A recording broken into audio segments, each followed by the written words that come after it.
Bonsoir à tous. Merci de nous rejoindre dans ce nouveau rendez-vous de santé d'abord. Chaque 3 minutes, un enfant naît dans le monde avec une fente labio-palatine. Dans nos communautés, nous voyons aussi des enfants ou même des adultes avec des fentes à la bouche.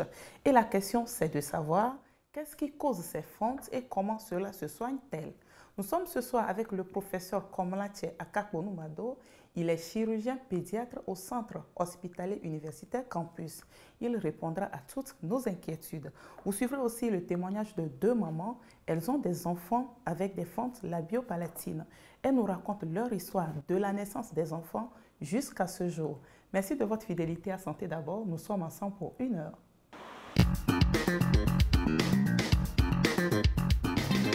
Professeur, bonsoir. Bonsoir, Madame Seronou. Comment vous allez? Ça va très bien. Merci de répondre à notre rendez-vous. Merci, le plaisir est à moi. D'accord. Nous démarrons l'émission de ce soir avec ce micro-trottoir réalisé par Dodo Haré et Mlagani. Ils ont baladé leur micro dans les rues de Vaughan. Qu'est-ce que la population de Vaughan sait sur les fentes labio-palatines? Voici quelques réponses recueillies. Donc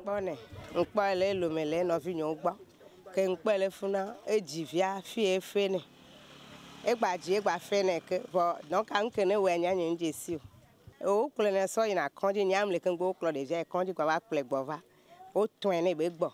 Et son voix no pour la à deux jessica à deux jessica bena au tourner. Donc à mi nyana be bobo nya ya lo en tu le jine ne avec mi nyo. Nya mogno abobe ojo gbonen be de bi azele ko bi se na so fi feme ba zele de ya wa mi nyana ke tu o de yo.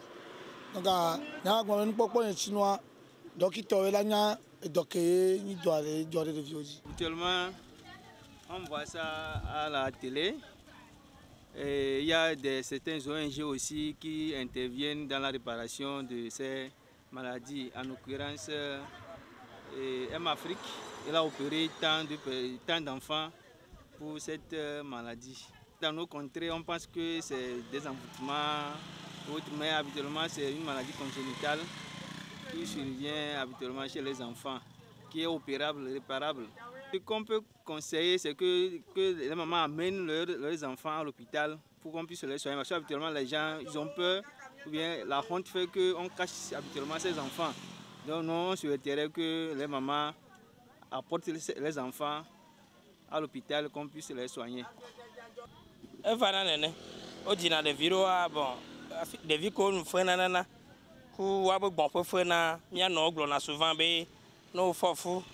Et on protège fort allo on nyale que la zan do ko do allo mdo beleleme allo anodum la si do me allo fu no me fena ni ni dibani fu no me fena ku pasa donc ne le feni le gbamdo la me do me abe e wa ne bo ne be bo to po a ye hana no va na tagbe Papa mio que bani kopia komi su potole kwa mio chana do avana na mio chami si de kami glone be ibo to le ne pona fois ye va hana mo vana chami traiter ne le décolme chami na boto bo chabo boto va pone amako la don ko ne yo cho va ona kan bo ma ko mo le décolme bo o cho ne se jena ko konji donc na konji chak do iba chika lo do iba bua o cho va ona o be traitement voici le mio chami agbo ya le mia be kopo ya mia chami me te ina konji parce que souvent des comme chami traité ne non cham ma ta resbe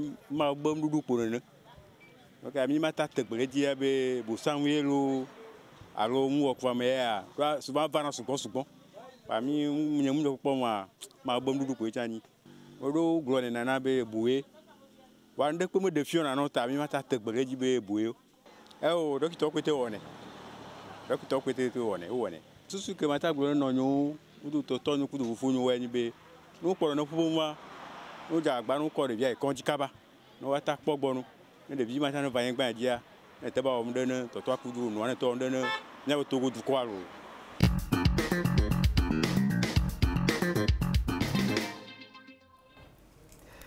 Voilà, professeur, voilà ce que pensent quelques habitants de Vaughan sur les fentes labio-palatines. Qu'avez-vous à nous dire ce soir sur ces fentes, docteur? Oui, merci. J'ai bien suivi le point de vue des passants dans la ville de Vaughan Je crois que ce sont des points de vue qui sont partagés, hein, pas seulement à Vaughan. Je crois que ça se trouve dans Lomé même, dans plusieurs villes et villages. Nous allons peut-être, parce que les notions qui sont sorties dans ces interviews ont parlé de l'origine de cette maladie et de ses conséquences. Je crois que tout au long de notre entretien, nous allons parler de tous ces points-là. Donc les fentes labiopalatines, comme 2 ou 3 personnes l'ont dit dans ces interviews, voilà, dans ce micro-trottoir, ce sont des malformations ou des anomalies congénitales. Cela veut dire que c'est des enfants qui naissent avec ces anomalies-là. Et l'origine, c'est depuis la grossesse.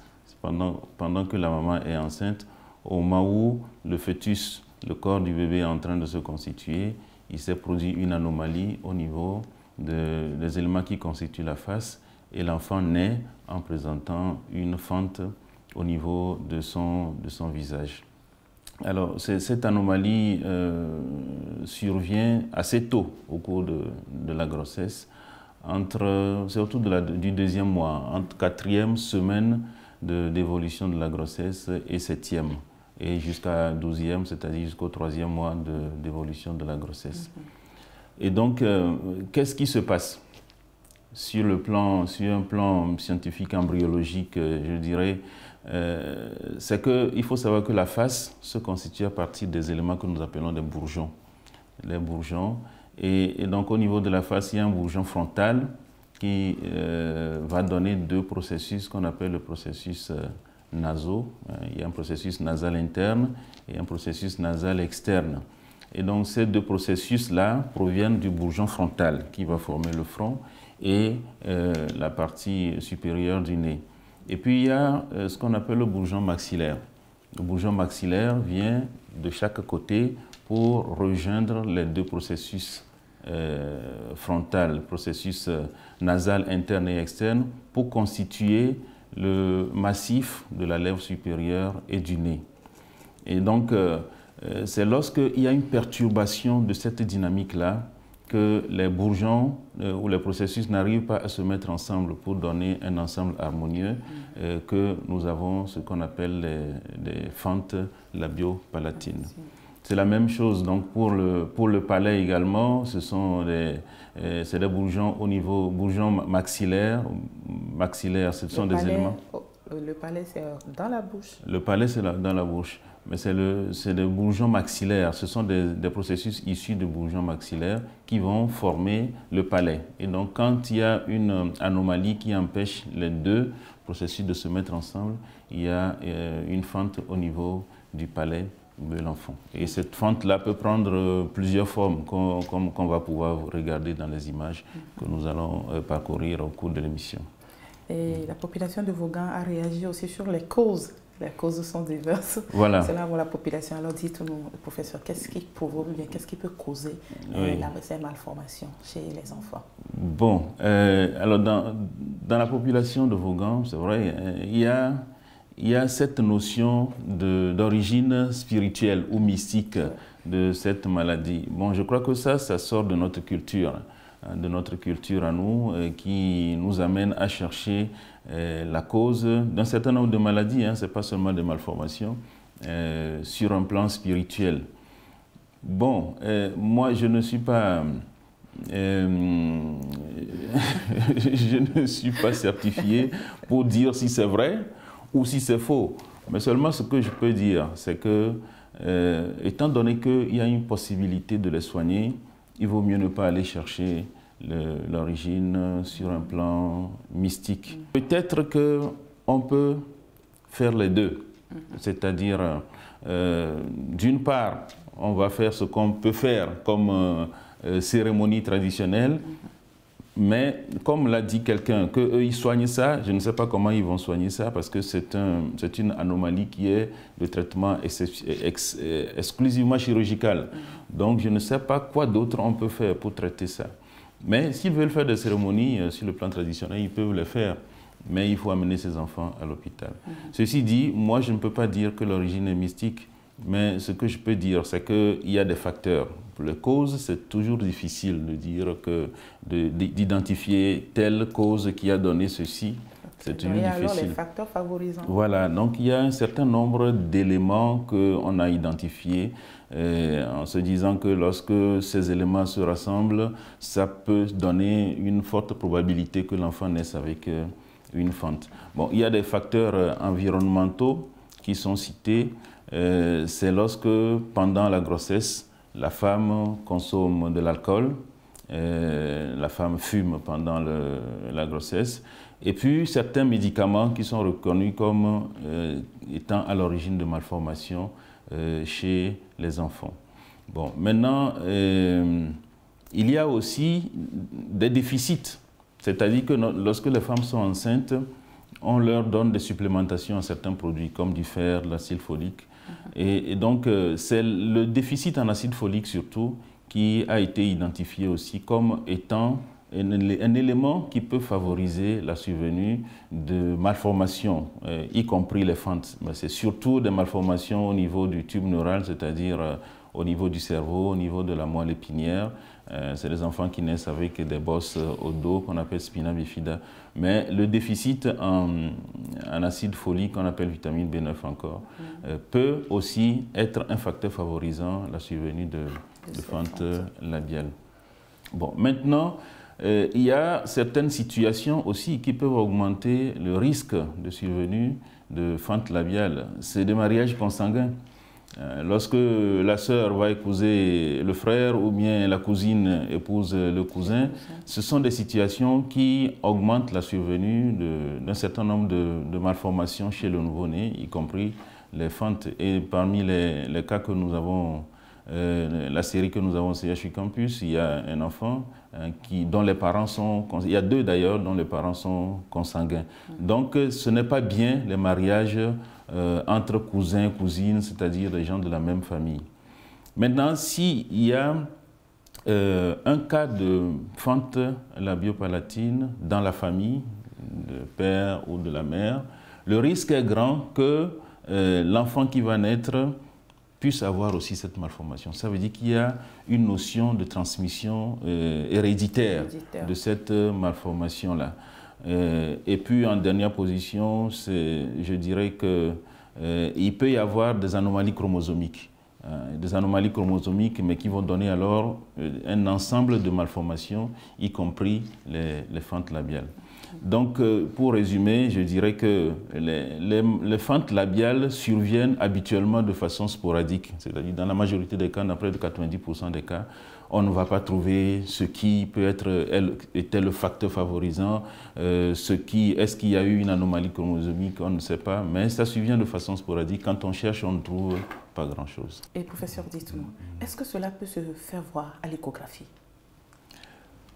Oui, le diagnostic pendant la grossesse est possible d'une fente labiale. Bon, il faudrait alors que cette échographie soit faite par un spécialiste bien entraîné pour voir qu'il y a une anomalie au niveau de la lèvre de l'enfant.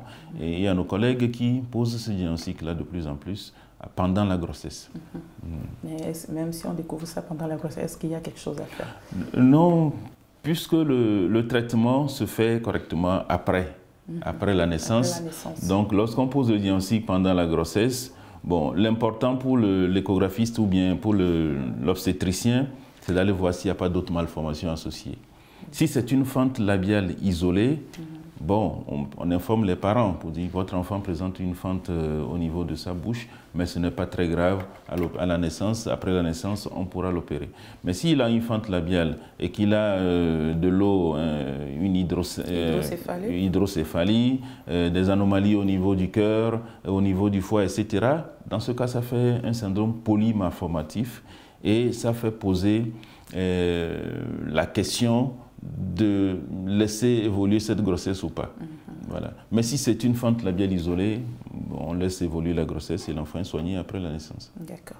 Alors, chaque 3 minutes, je le disais dans mon introduction, chaque 3 minutes, un enfant naît avec une fente labiopalatine dans le monde. Quelle est l'incidence de cette maladie, si on peut l'appeler ainsi, chez nous, ici au Togo? Voilà.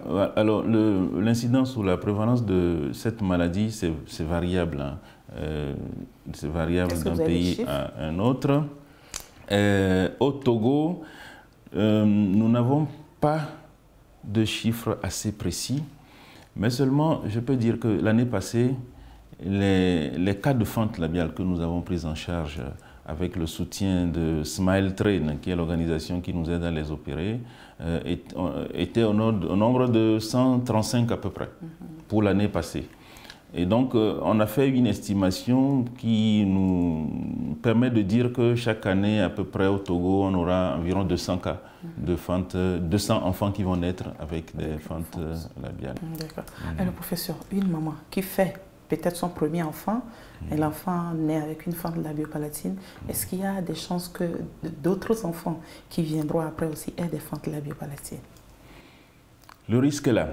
On parlera de risque. Le risque est là. Le tout dépend, puisque effectivement, je disais qu'il n'est pas évident de connaître la cause réelle. Bon, si c'est un mariage consanguin et que le premier a une fente labiale, le risque est très fort que d'autres enfants du couple aient encore une fente labiale. Si un parent déjà, parmi les deux, parmi la mère et le père, a une fente labiale et qu'un enfant du couple a la fente, le risque est grand.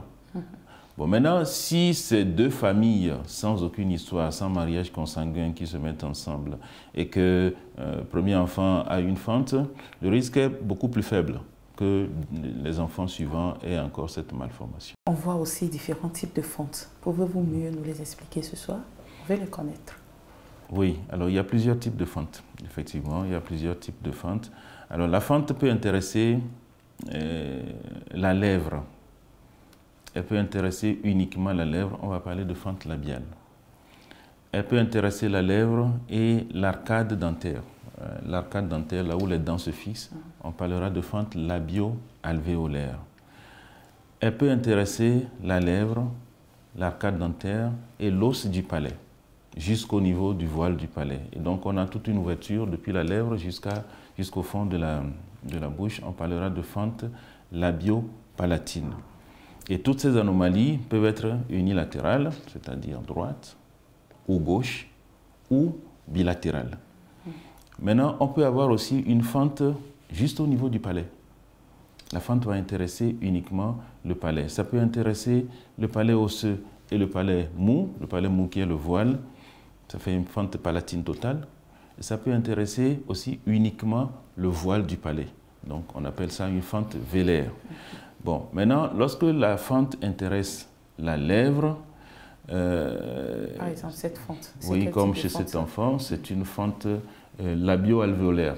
Il y a une anomalie, il y a une encoche dans l'alvéole qu'on ne voit pas très bien, mais vous voyez, la lèvre est interrompue et ça va jusqu'au niveau de l'orifice narinaire et il y a une anomalie au niveau de l'alvéole, ce qui fait que la dent, la deuxième incisive qui est à gauche, est inclinée. Voilà. Bon. Donc, quand ça intéresse la lèvre, c'est visible à l'œil nu. Mais lorsque c'est une fente qui intéresse le voile du palais, par exemple, bon, l'enfant va naître, on ne verra rien si on ne regarde pas dans sa bouche. Et donc, c'est bien longtemps après, lorsque l'enfant va commencer à manger, que le lait ou la bouillie va sortir par le nez, que les parents vont commencer à s'inquiéter. Ou bien lorsque l'enfant va commencer à prononcer certains mots, qu'on va constater que l'enfant ne parle pas très bien et ils vont aller... Voilà, c'est ça, il nasonne ou bien il nasie.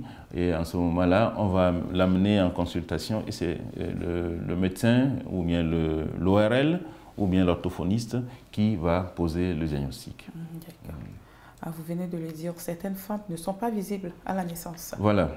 Il y a donc des fentes qui sont, quand ça intéresse le voile du palais, ce n'est pas visible à la naissance. On ne verra rien, la sage-femme ne va pas poser le diagnostic si elle n'a pas regardé dans la bouche de l'enfant. Et donc la mère non plus, et les parents non plus. Il y en a que nous avons reçus à l'âge de 1 an et demi. C'est en ce moment-là que les parents ont remarqué que l'enfant avait une fente dans la bouche. Quels sont les signes qui peuvent indiquer en ce moment qu'il y a un problème dans la bouche? Est-ce que c'est la nourriture qui sort par les narines ou bien, quels sont les signes? Qu'est-ce qu'on peut remarquer? Donc je crois que vous avez commencé à dire déjà, les principaux signes, c'est ça, c'est le lait qui sort par par les narines quand l'enfant boit son lait ou bien quand il boit sa bouillie. Ou alors, c'est quand il commence à parler. Si le diagnostic n'a pas été fait en ce moment-là, au moment où il y avait des fuites alimentaires par le nez, c'est au moment où il va commencer à parler et il ne pourra pas dire papa correctement, il ne pourra pas prononcer certains mots. Et c'est en ce moment que les parents vont s'inquiéter, ils vont amener, comme là, il y a 2 semaines, les orthophonistes m'ont envoyé un enfant. Et donc les parents sont allés voir l'orthophoniste pour apprendre à parler, pour apprendre à l'enfant à mieux parler. Et c'est en ce moment que l'orthophoniste lui regarde dans la gorge et il voit que c'est le voile du palais qui était fendu. Voilà. Donc c'est essentiellement ça. Soit c'est la nourriture qui fuit par les narines, ou alors c'est les problèmes de prononciation de mots qui vont amener les parents en consultation. Le petit Maoulom a 2 mois. Il est né avec une fente labio-palatine. Ni le papa, ni les accoucheuses n'ont pas accompagné la maman à la naissance du bébé. Mais elle est confiante, elle est sûre que son enfant aura aussi le sourire bientôt quand il sera opéré comme les autres enfants d'ailleurs. Nous écoutons son témoignage.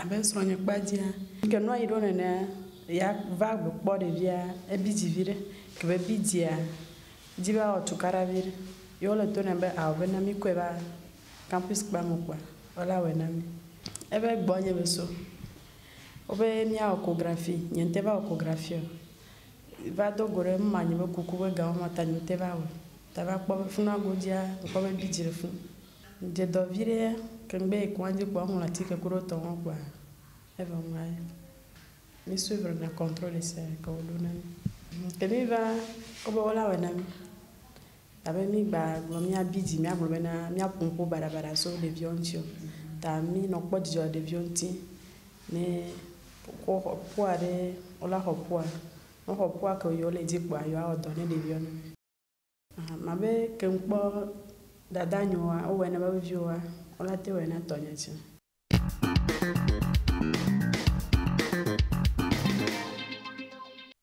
Alors, professeur, vous venez de suivre la maman. Vous avez vu tout ce qu'elle vient de nous dire. Quel est votre avis? Quels sont les autres problèmes auxquels font face les mamans ou les parents qui ont des enfants avec des fentes labiales? Oui, merci. Je crois qu'en suivant le témoignage de cette maman, on voit sortir 2 ordres de problèmes. D'abord au niveau du personnel, puisqu'elle dit clairement que c'est le personnel soignant, le personnel de la maternité qui a posé la question pour savoir si elle a eu certains comportements pendant la grossesse. Analyser ces questions, ça amène à croire que ce sont ces comportements qui sont à l'origine de la malformation de l'enfant. Je crois que, bon, il ne faut pas prendre ces questions-là comme étant des questions issues du personnel de santé, de sa formation, mais ce sont des questions qui sortent de leur culture personnelle. Donc ça, ce n'est pas de la formation médicale qui les amène à poser de telles questions. Donc je crois qu'il manque un peu d'informations à ce personnel-là, de ce centre-là, et c'est ça qui a amené à une information. Je crois que certainement que l'information n'a pas été donnée au cours de la formation, et donc c'est ce qui sort de leur culture personnelle qu'ils ont gardé et qu'ils croient que c'est la réalité. Mais ce n'est pas du tout ça la réalité. Je pense que la population on doit évoluer dans la mentalité concernant notamment cette malformation et aussi concernant la plupart des autres malformations. Ce sont des anomalies congénitales. C'est on peut dire des petites ratées au moment où l'enfant était en train d'être formé au cours de la grossesse. Et donc de considérer ça comme une malformation et d'aller demander l'avis de spécialistes pour voir ce qu'il y a à faire.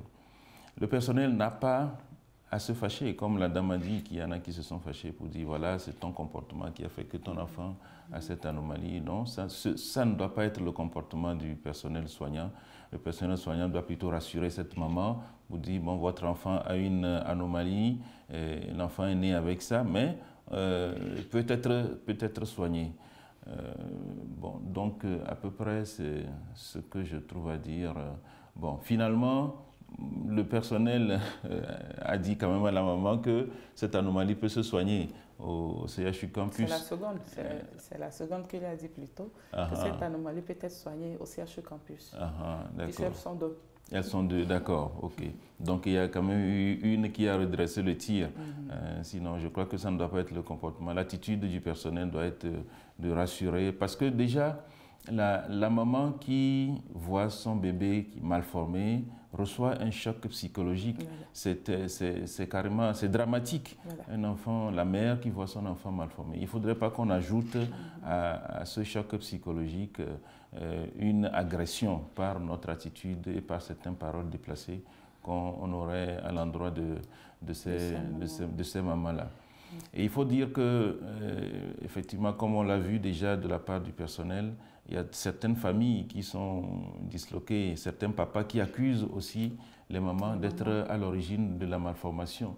Et ça aboutit même jusqu'à la séparation de certains couples, ce qui ne devrait pas être le cas. C'est un enfant qui est né avec une malformation, ce n'est pas la faute à la mère, ce n'est pas la faute au papa. On ne sait pas ce qui s'est passé, il y a eu une anomalie et donc le mieux c'est que les deux se mettent ensemble pour pouvoir trouver une solution à cet enfant.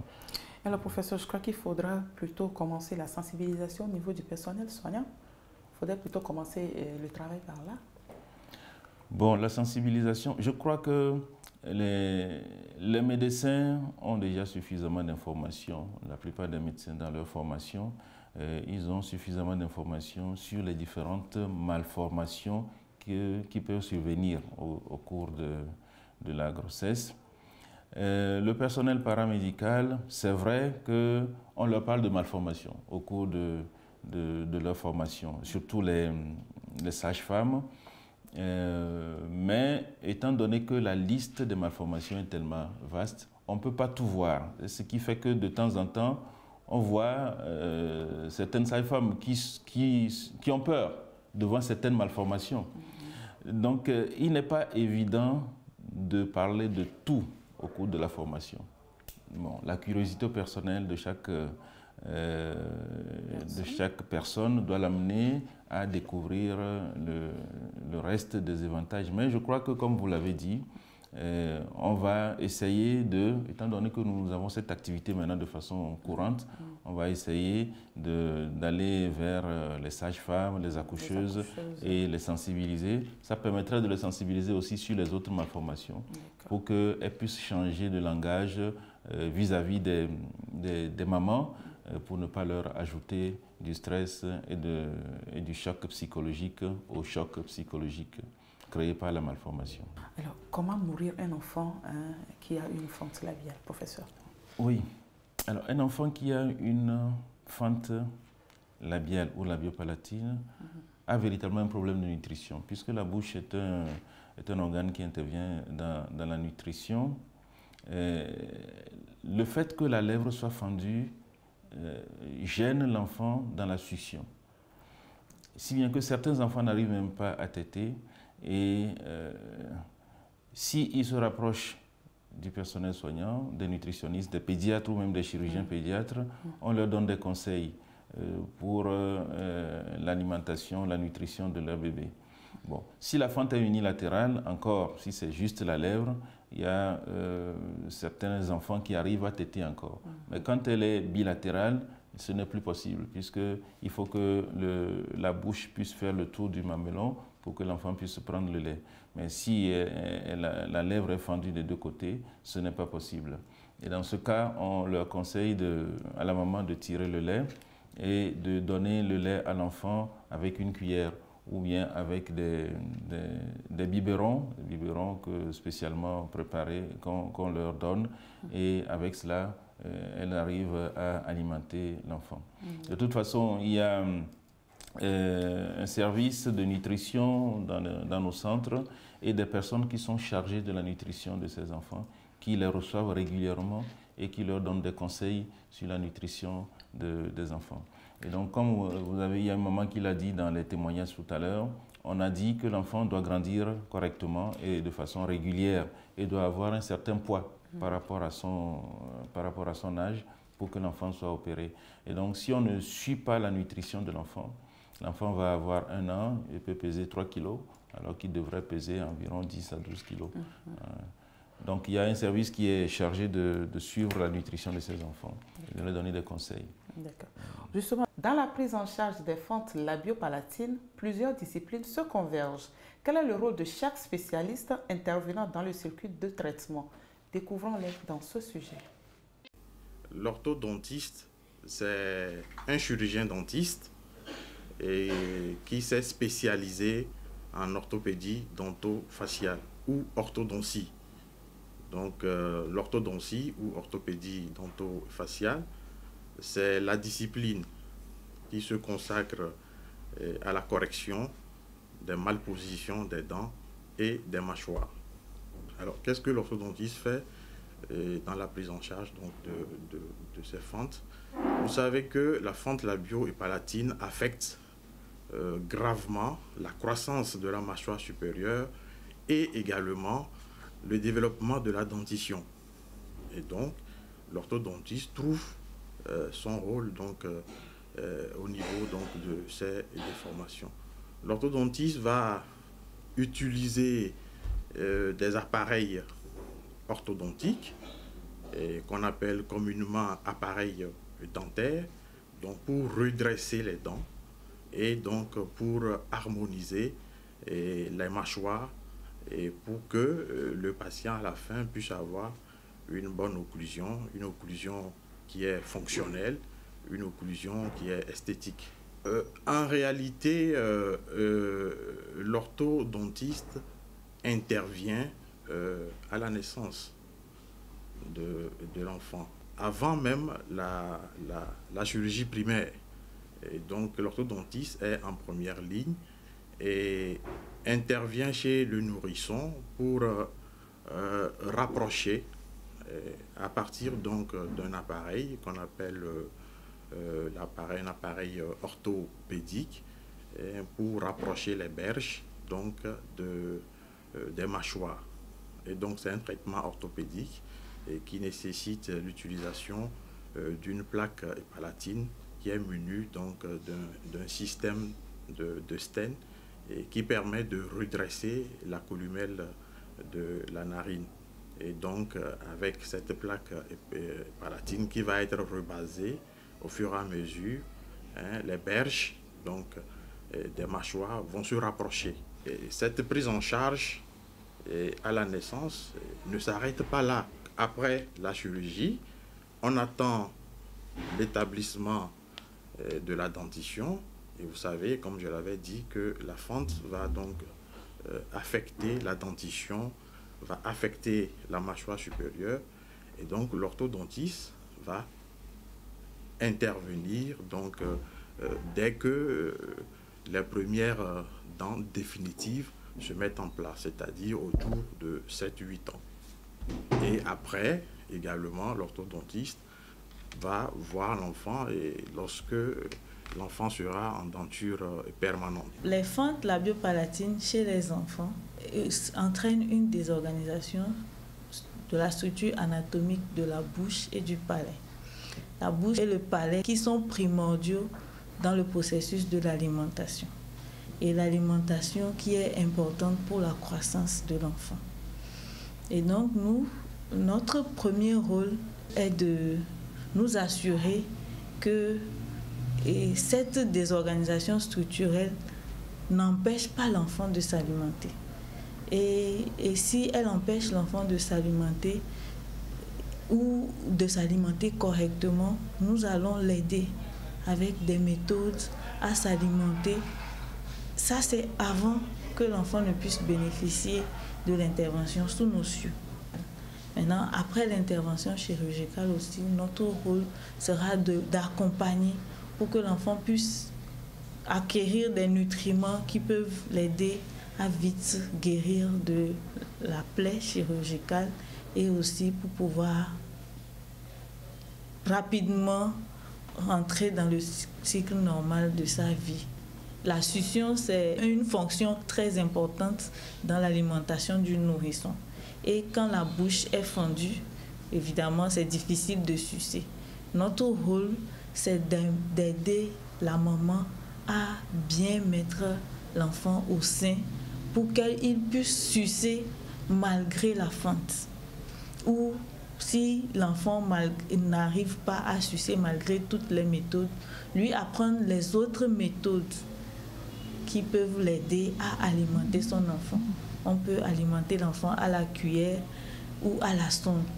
La sonde, c'est plus délicat, ça demande plus de compétences. Et donc, les méthodes qui sont accessibles à la mère, c'est ce qu'on lui apprend pour qu'elle puisse elle-même alimenter son enfant et diminuer le séjour à l'hôpital. Si l'enfant ne prend pas, ne mange pas, il ne grandit pas, il ne gagne pas du poids. Et s'il ne gagne pas du poids, sous nos yeux, c'est difficile de subir une intervention chirurgicale si on n'est pas nutritionnellement sain. Aux mamans d'enfants qui ont des fentes palatines, en tant que nutritionniste pédiatre, nous avons des solutions, nous avons des méthodes pour les aider à faire grandir leurs enfants. Et au personnel soignant également, les fentes palatines, ce n'est pas une fatalité. Et donc, il faut, le plus tôt on a accès aux services spécialisés, le plus vite on prend en charge et le mieux le patient s'adapte à la vie. L'orthophoniste est un professionnel de la santé qui s'occupe du dépistage, de l'évaluation et de la prise en soin de tout ce qui est troubles du langage oral écrit, les troubles de la communication, notamment chez les enfants en situation de handicap, des troubles de l'alimentation et de la déglutition, des troubles de la voix et des troubles de la parole. Les troubles de la déglutition, c'est les troubles liés au fait d'avaler. L'orthophoniste intervient spécialement après la chirurgie pour permettre à cette personne-là d'avoir une phonation, une parole normale et la plus intelligible possible. Donc nous faisons essentiellement des exercices de rééducation sur la durée. Ça peut prendre plusieurs mois où on montre à la personne des stratégies ou des méthodes pour pouvoir parler de la façon la plus normale possible. L'intervention de l'orthophoniste commence à partir de 3 ans. Parce que normalement, c'est à 3 ans que l'enfant est supposé avoir la capacité de faire les phrases et tout. Mais chez l'enfant de moins de 3 ans, généralement, après la chirurgie, la parole vient correctement.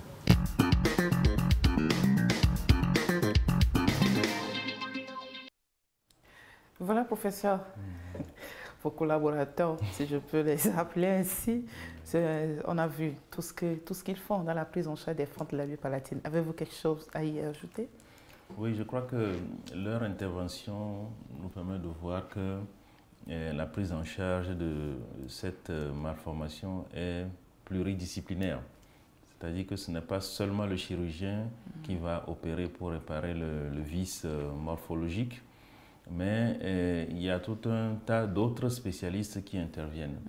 Et donc en amont, il y a l'orthodontiste qui nous a dit tout ce qu'il fait pour préparer l'intervention, et puis qui revient après la sortie des dents pour que les dents soient bien alignées et que l'enfant puisse avoir une occlusion dentaire anatomique et esthétique.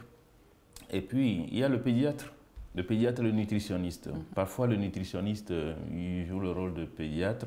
Le pédiatre joue le rôle de nutritionniste. Parfois, c'est un nutritionniste qui n'est pas médecin, mais qui a fait une formation de nutrition. Celle-ci, elle est pédiatre nutritionniste. Voilà, docteur Mzonou est pédiatre nutritionniste.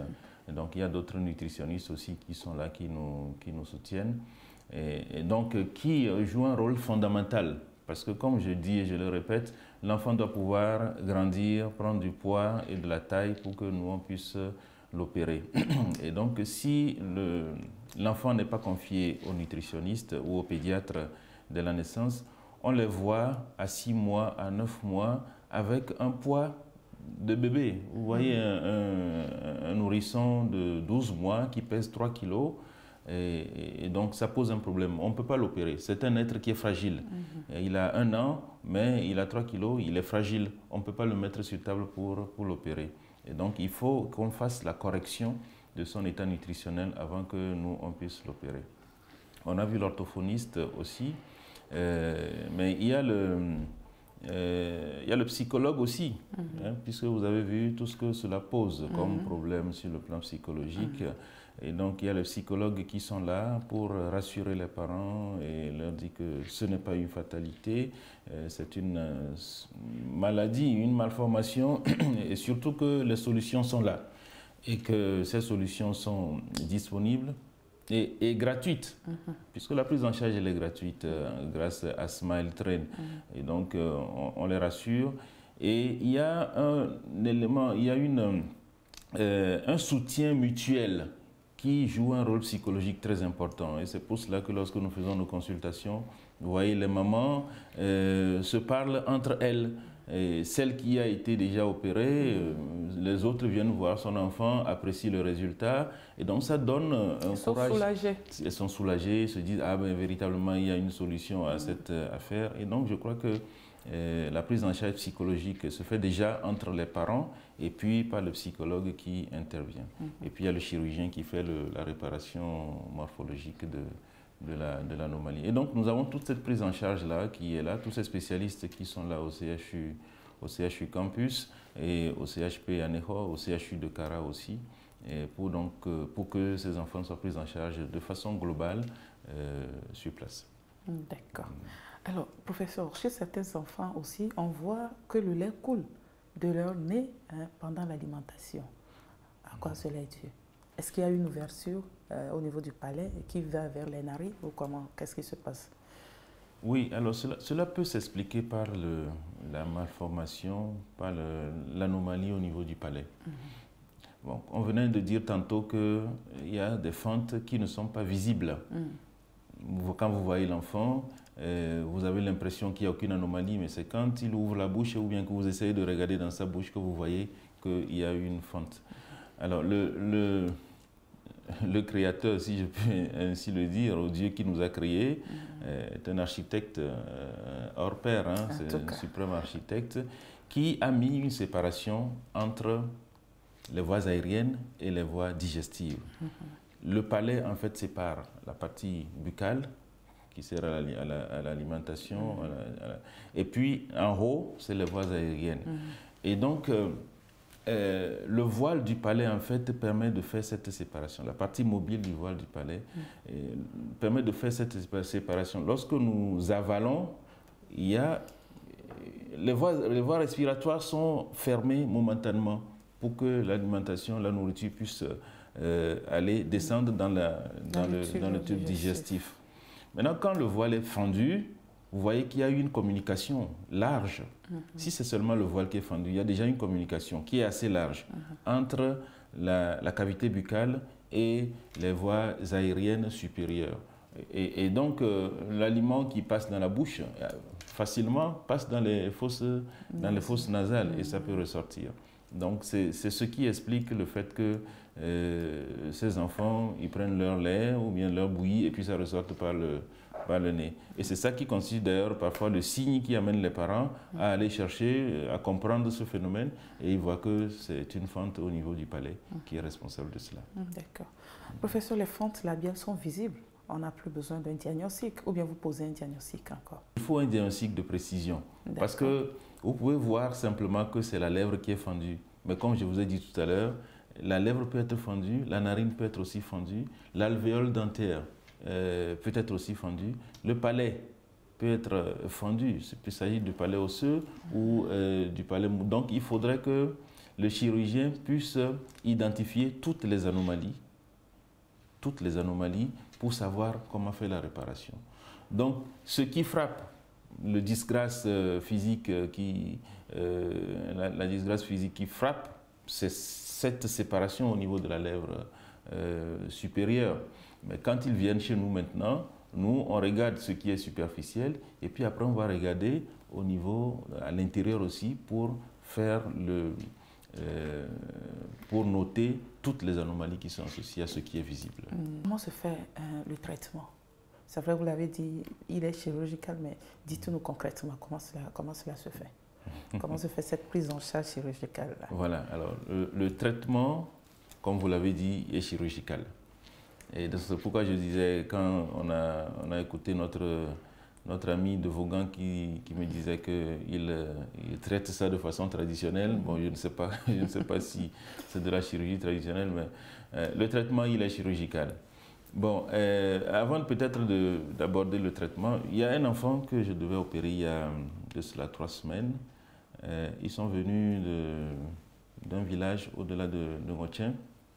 Et donc cet enfant, comme c'était la première fois qu'on le voyait au CHU, on a fait un bilan, on l'a examiné, on a vu que cet enfant, déjà il faisait un peu de fièvre, il était anémié et il fallait qu'on corrige tout cela avant qu'il ne soit opéré.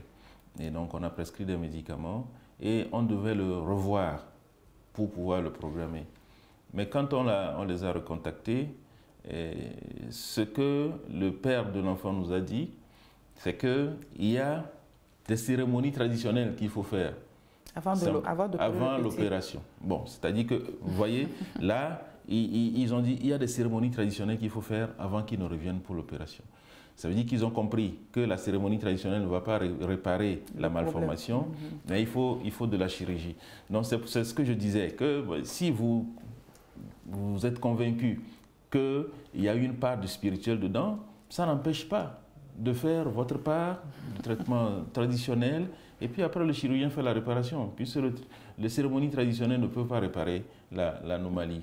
Donc il faut que le chirurgien le fasse. Donc cet enfant, bon, jusqu'à présent ils ne sont pas encore revenus. Donc je suppose que les cérémonies traditionnelles ne sont pas encore finies et que les ancêtres n'ont pas encore donné leur autorisation pour la chirurgie. Bon, donc ceci dit, c'est pour dire que le traitement de ces anomalies est chirurgical. Il n'y a pas autre façon, c'est de la chirurgie, puisque c'est des tissus qui ne se sont pas collés au cours de l'embryogenèse.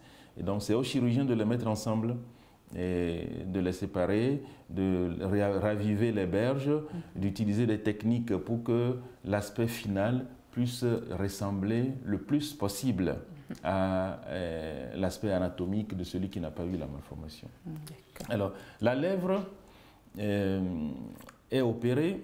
Il y a plusieurs techniques, mais on va pas, ce n'est pas le lieu de parler des techniques. Mais la lèvre, nous l'opérons à partir du moment où l'enfant a 3 mois au moins et qui pèse 5 kilos. À partir de ce moment-là, nous faisons le petit bilan qu'il faut de biologie et avec l'avis des anesthésistes et on va faire l'opération. Alors, le palais, par contre, aussi est opéré parce que pour fermer le palais, il faut une chirurgie également. Et ça, on attend 9 mois, en tant que l'enfant grandisse un peu avant de le faire. Quand l'enfant a maintenant une fente qui associe la lèvre et le palais, on répare la lèvre à partir de 3 mois et puis on attend 9 mois pour l'opérer le palais. Ça veut dire que l'enfant qui a la fente labio-palatine va être opéré 2 fois. C'est ça. Maintenant, il y en a qui ont des fentes bilatérales.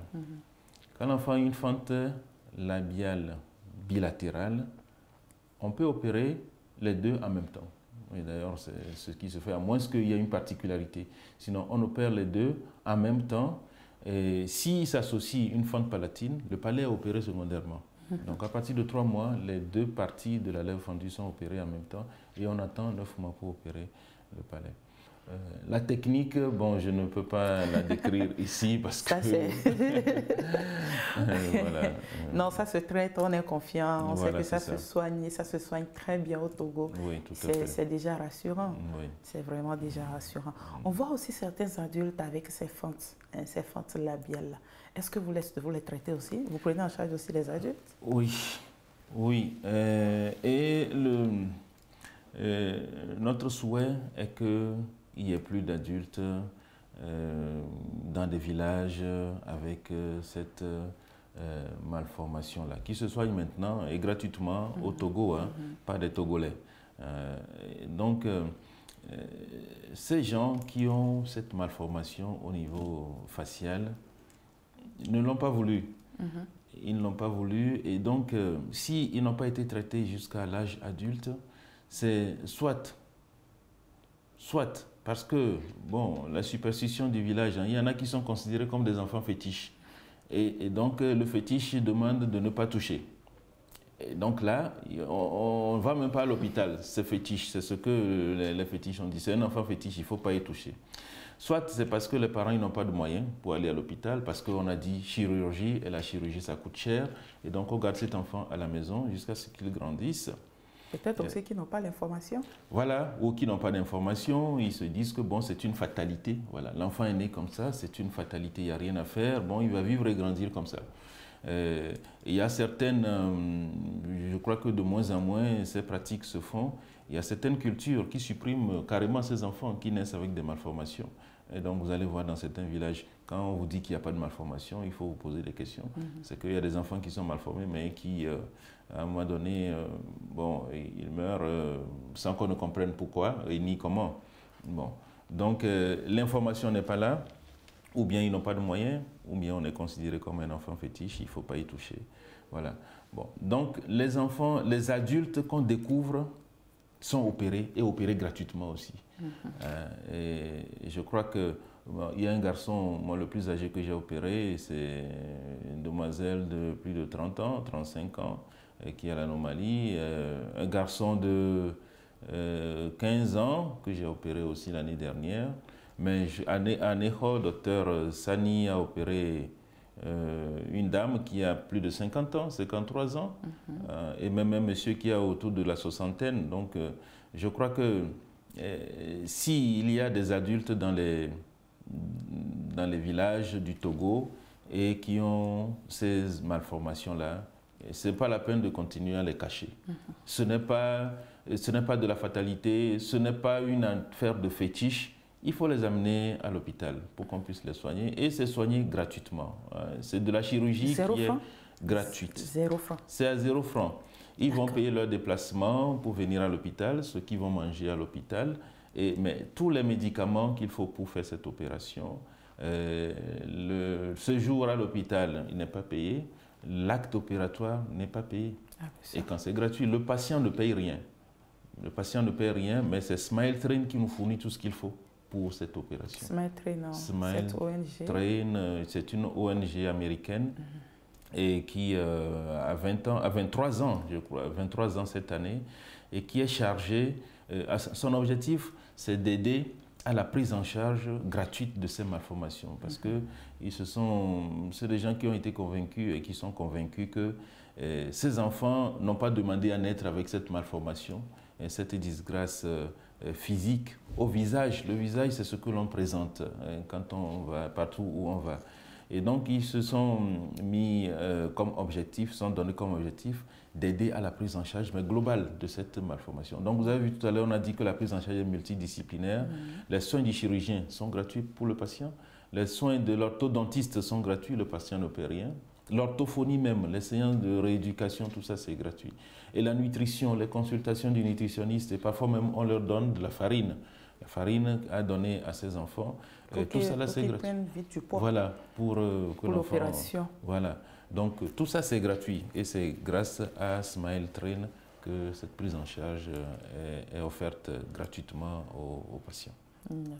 Alors, professeur, quelles sont les autres difficultés auxquelles vous faites face dans la prise en charge ou dans le traitement de ces fentes? Bon, je dirais que la première difficulté, c'est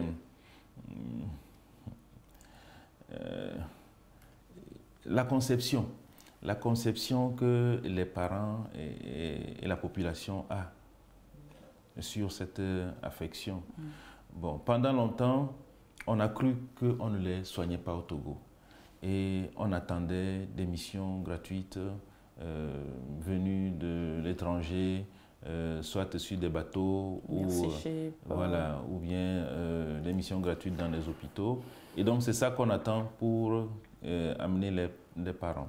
Et donc, la gratuité, ben, c'est vrai que la situation du Togolais n'est pas très, très facile. Et surtout, le hasard fait que cette anomalie va se trouver souvent chez des parents qui n'ont pas assez de moyens. Et donc, la première difficulté, c'est cela. Pendant quelque temps, on attendait que ce soit des missions gratuites qui arrivent pour que les enfants puissent être amenés. Et donc, si les missions ne viennent pas, les parents ils gardent les enfants à la maison. Mais je crois que cette mentalité aussi a changé depuis que Smile Train nous aide à les prendre en charge sur place. Ce ne sont plus des missions sur place par les Togolais. Par les Togolais, voilà, c'est ça. On les prend en charge par les Togolais dans nos hôpitaux. Ce ne sont plus des missions où il faut attendre de 6 mois, etc. On les opère tout le temps. Chaque semaine, on les opère dans nos hôpitaux. Je crois que ça a permis de régler ce premier problème. Second problème, c'est le côté nutritionnel de ces enfants. Lorsque l'enfant naît et qu'on ne le suit pas sur un plan nutritionnel, ces enfants, ils ne grandissent pas comme il le faut. Et même lorsque nous posons le diagnostic, nous, on a du mal. On les voit, on sait qu'on doit les opérer, mais on a du mal à les amener au bloc. Parce que l'anesthésiste, de toute façon, il ne va pas l'endormir. Parce qu'il va dire, cet enfant, non, moi, je ne peux pas l'endormir, je n'ai pas la sécurité, et c'est un enfant qui est fragile. Ouais. Et donc, il y en a qu'on voit, mais qu'on ne peut pas opérer parce que le suivi nutritionnel n'a pas été fait correctement. Bon, maintenant, quel autre problème? Pour certains, problèmes de superstition, je crois que ça aussi, on commence petit à petit, hein, les gens commencent à comprendre que c'est une maladie, c'est une anomalie qu'on peut soigner chirurgicalement. Et donc ça aussi, je crois que petit à petit, ça commence à aller. Bon, maintenant, quel autre problème? Bon, étant donné que Smile Train met à notre disposition du matériel, de notre côté, il n'y a pas de souci, mais je crois que si l'information arrive aux parents et qu'ils comprennent que la solution se trouve là, dans les hôpitaux, et que c'est gratuit, je pense que de plus en plus, on va les opérer assez tôt et ces enfants vont grandir, aller à l'école normalement comme tout autre enfant. J'ai parlé d'un garçon de 15 ans tout à l'heure. Ce garçon n'a pas pu continuer l'école parce que les camarades se moquaient de lui. Les enfants, eux, bon, dès qu'il y a un petit problème, on va l'insulter par sa bouche. Vous voyez, donc lui, il n'a pas pu continuer l'école. Voilà, et donc il a dû dévier pour aller apprendre un métier. Et donc c'est à 15 ans que je l'ai opéré la dernière fois. Il était content. Dans le travail de la sensibilisation, c'est un grand travail que chacun doit faire à son niveau. La sensibilisation est très importante. Je crois que ça doit être fait aussi bien par le personnel soignant, mais aussi par les médias. Par les médias, les journalistes. Bon, je crois que de temps en temps, si nous avons quelques informations sur ces anomalies congénitales, pas seulement les fentes labiales, incitant la population à se rendre plutôt à l'hôpital, au moins il faut aller prendre l'avis du médecin, l'avis du spécialiste, avant de savoir s'il y a autre chose à faire. Je crois qu'à partir de ce moment-là, ils viendront à l'hôpital. Nous allons les suivre et les soigner de façon convenable. Gratuitement en plus. Gratuitement en plus. Alors, combien de temps séjournera un patient opéré à l'hôpital? Bon, alors, de façon habituelle, lorsqu'on opère un enfant pour une fente, que ce soit labiale ou palatine, l'enfant rentre à l'hôpital la veille de l'intervention, il est opéré le jour, c'est-à-dire le lendemain, et le troisième jour, l'enfant est à la maison. Donc l'enfant va dormir 2 jours à l'hôpital, enfin 2 nuits, il va passer 2 nuits à l'hôpital et 3 jours, donc ça fait 2 nuits d'hospitalisation, si tout se passe bien. Maintenant, il y a certains enfants qui, le lendemain de l'intervention, ils font un peu de fièvre. À partir de ce moment-là, on ne les laisse pas sortir, mais on essaie de régler les petits problèmes qu'ils ont posés après l'opération. D'accord. La réparation de la fente du petit Hamid a été une réussite. Sa maman ne cache pas sa joie. Elle invite d'autres parents à emboîter ses pas, ne plus cacher les enfants dans les maisons car le résultat est spectaculaire après l'opération. Elle a accepté de partager sa joie avec nous.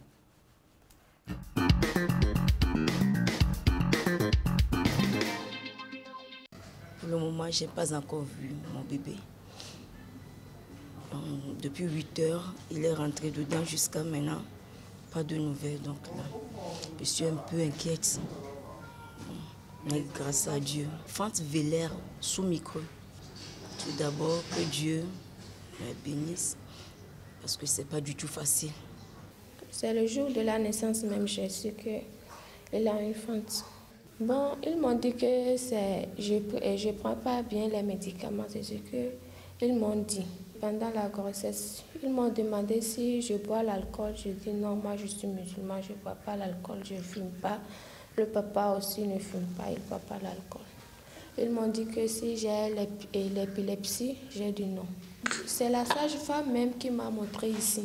Et quand j'étais venue, ils m'ont dit que si il est arrivé à 3 mois et il a 5 kilos juste, ils vont l'opérer. Et c'est ça, ils l'ont opéré. À 3 mois, juste 5 kilos. Personne n'est fâché. Moi-même, je ne suis pas fâchée. Rien, ça ne m'a pas empêchée d'être contente. Et votre mari? Mon mari aussi. Bon, il ne m'a jamais dit, je ne l'ai jamais vu sur le visage aussi. Personne n'a parlé. Bon, chez nous, on voit que c'est la miséricorde de Dieu. Je vois que ce n'est pas une raison de cacher son enfant parce que s'il y a à réparer, il faut venir. De ne pas cacher l'enfant parce que pour moi j'ai vu que mon enfant, il l'a opéré bien. Donc, s'il y a des enfants comme ça, ils n'ont qu'à la m'aimer. Il y a espoir parce que pour moi, je suis très heureuse. Ils m'ont conseillé de bien prendre soin de l'enfant. De ne pas haïr l'enfant, de ne pas le maltraiter, c'est ce qu'on m'a dit.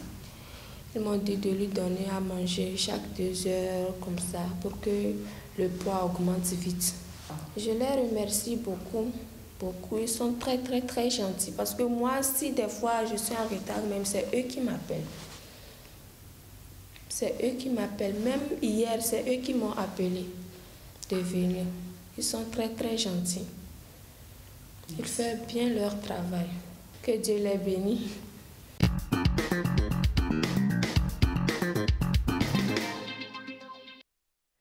Voilà, professeur, la maman d'Hamid vous jette des fleurs à vous et à toute votre équipe. Quel est votre avis et quel est votre dernier message à l'endroit de ceux qui nous regardent ce soir? Nous sommes presque à la fin de notre rendez-vous de ce soir. Merci beaucoup. Je crois que c'est notre joie également si nous voyons les parents qui sont contents et qui ont apprécié le travail que nous avons fait. Je crois qu'il n'y a que ça comme joie, hein, comme pour un chirurgien. Lorsqu'on passe 2 ou 3 heures à opérer et qu'après les parents sont contents, ça nous donne aussi du baume au cœur. Ceci dit, je pense que la maman de cet enfant a fait la conclusion, c'est-à-dire que cette anomalie, ce n'est pas de la fatalité.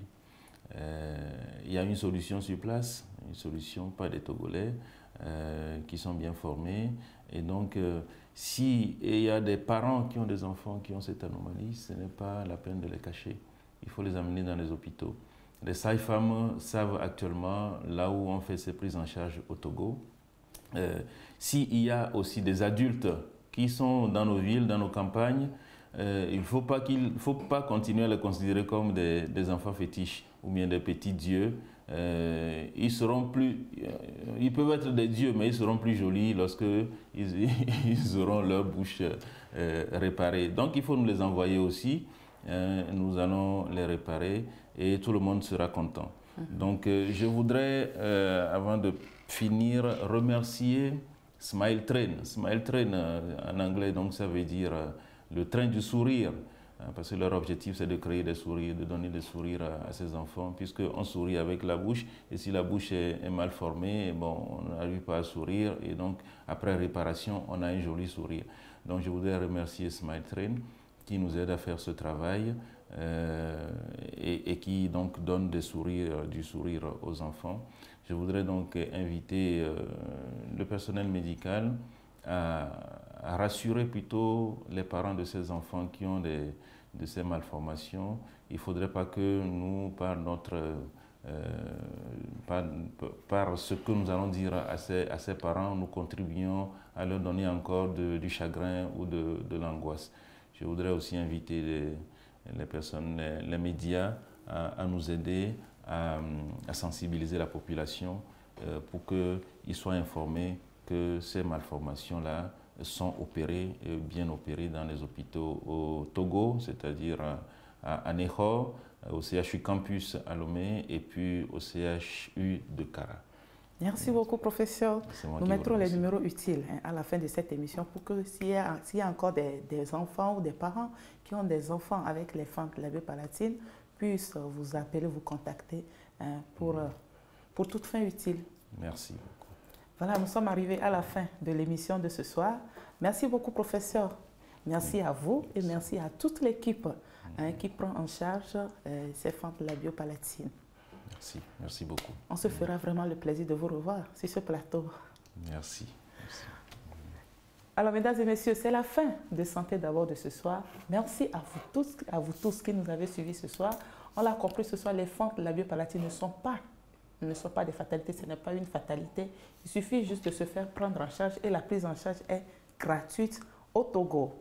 On se retrouve le mardi prochain. Merci à toute l'équipe, merci à tous ceux qui ont contribué à la réalisation de cette émission. Je vous donne rendez-vous mardi prochain pour un nouveau sujet santé. D'ici là, prenez soin de vous. À bientôt.